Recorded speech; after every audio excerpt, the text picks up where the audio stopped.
Does the Prime Minister recall that at the time after he became Prime Minister under the coalition, and at the time when he was dividing the nation between strivers and scroungers, I asked him a very important question about the windfall he received when he wrote off the mortgage of the premises in Notting Hill, and I said to him he didn't write off the mortgage of the one the taxpayers were helping to pay for at Oxford. I didn't receive a proper answer then.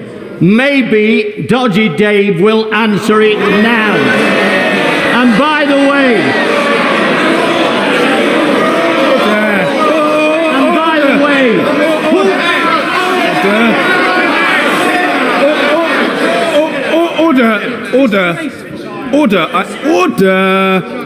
Order.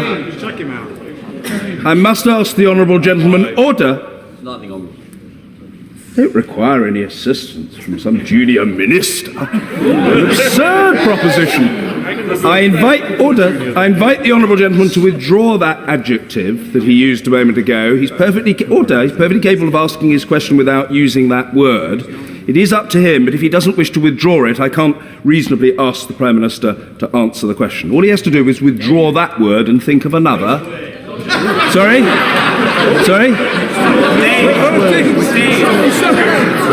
I think he knows the word beginning with D and ending in Y that he inappropriately used. Davy. Dodgy, put it through. Withdraw. I know what you're talking about. Very simple. Withdraw.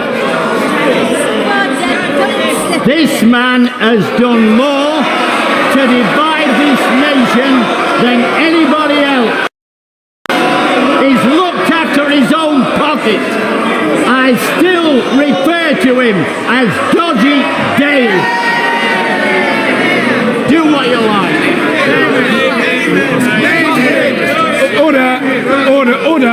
Order. I'm sorry. I must ask the honourable gentleman to withdraw the word. Very well.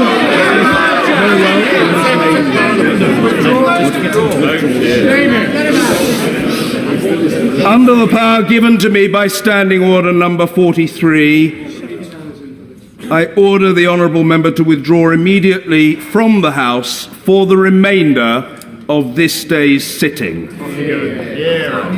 He's used to this.